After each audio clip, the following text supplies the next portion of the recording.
मध्य प्रदेश सहित अन्य 5 राज्यों में इस साल के अंत में विधानसभा चुनाव होने हैं। विधानसभा चुनाव के पहले निर्वाचन आयोग ने अंतिम मतदाता सूची का प्रकाशन कर दिया है। बुधवार को निर्वाचन आयोग के आयुक्त अनुपम राजन ने प्रेस कॉन्फ्रेंस कर अंतिम मतदाता सूची का प्रकाशन किया। सूची के अनुसार मध्य प्रदेश में कुल 5,61,36,229 मतदाता हैं, जो इस बार विधानसभा चुनाव में मतदान करेंगे। इसमें पुरुष मतदाता की संख्या 2,88,25,607 है। वहीं महिला मतदाताओं की संख्या 2,72,33,945 है और 1,373 थर्ड जेंडर मतदाता हैं। मतदाता सूची का अंतिम प्रकाशन आज मध्य प्रदेश में सभी मतदान केंद्रों पे किया जा रहा है। 64,523 मतदान केंद्र हैं। आज की जो स्थिति है उसके हिसाब से हमारे जो जनरल इलेक्टर्स हैं, जो सामान्य मतदाता जिनको हम कहते हैं, उनकी संख्या 5,60,60,925 है। यदि हम राउंड फिगर में देखें तो लगभग 5,60,00,000 मतदाता हमारे हैं, जिनमें पुरुष मतदाता मेल जो इलेक्टर्स हैं वो 2,88,00,000 हैं। मैं सिर्फ करोड़ की बात कर रहा हूँ। महिला मतदाताओं की संख्या 2,72,00,000 है। जो थर्ड जेंडर मतदाता हैं उनकी संख्या 1,373 है। हमारे जो ओवरसीज मतदाता हैं, जो विदेशों में रहते हैं, उनकी संख्या 99 है।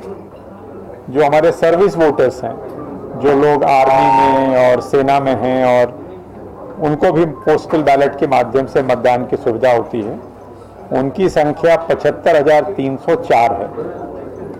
तो सभी प्रकार के जो हमारे इलेक्टर्स हैं उनको यदि हम टोटल करें, उनको मिला दें, तो ये संख्या जो मध्य प्रदेश में निर्वाचकों की संख्या है, जो इलेक्टर्स की संख्या है, वो 5,61,36,229 होती है।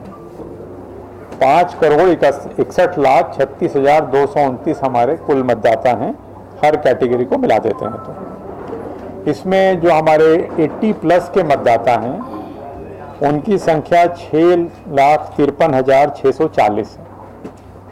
100+ के मतदाताओं की संख्या 5,124 है। और इसमें भी पुरुष मतदाताओं की तुलना में महिला मतदाताओं की संख्या ज़्यादा है। यदि लगभग 1,500 पुरुष मतदाता हैं 100+ के, तो 3,500 से अधिक हमारी महिला मतदाता हैं। जो हमारे दिव्यांग मतदाता हैं उनकी संख्या 5,05,146 है। ये दोनों श्रेणी महत्वपूर्ण इसलिए हो जाती है, 80+ और दिव्यांग। जैसा आप जानते हैं कि इनको घर से वोट करने की सुविधा मिलती है यदि ये चाहें तो।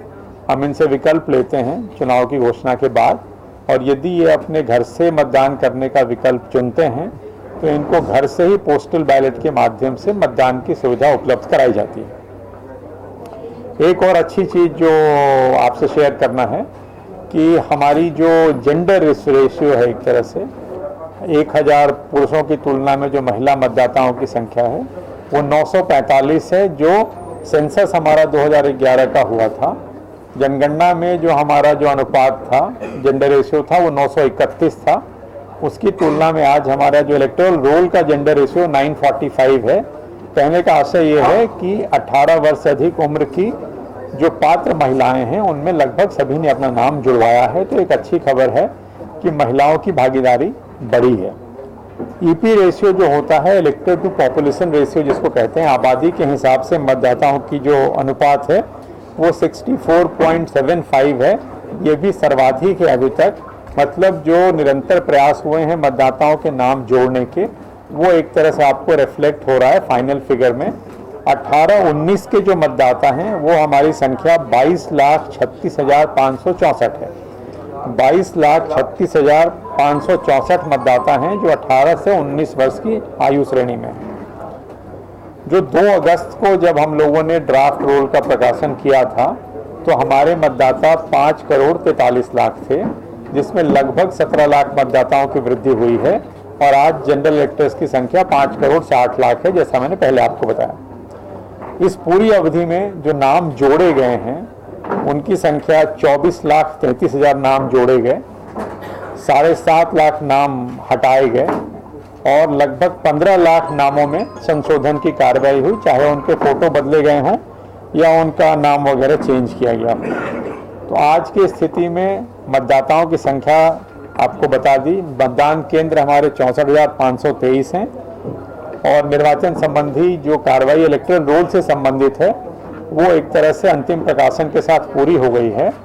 अभी भी नाम जुड़ेंगे। इसमें जो वैधानिक स्थिति है वो ये है कि जो नामांकन होता है, जो नॉमिनेशन की जो आखिरी तारीख होती है नाम निर्देशन पत्र लेने की, उस आखिरी तारीख तक नाम जुड़ते हैं। अर्थात नॉमिनेशन की जो लास्ट डेट है उसके 10 दिन पहले तक नाम जोड़ने के आवेदन लिए जाते हैं। मैं आपको स्पष्ट कर दूं, जो फॉर्म 6 है जिसके माध्यम से नाम जोड़े जाते हैं वो आवेदन लिए जाएंगे नॉमिनेशन की लास्ट डेट के 10 दिन पहले तक।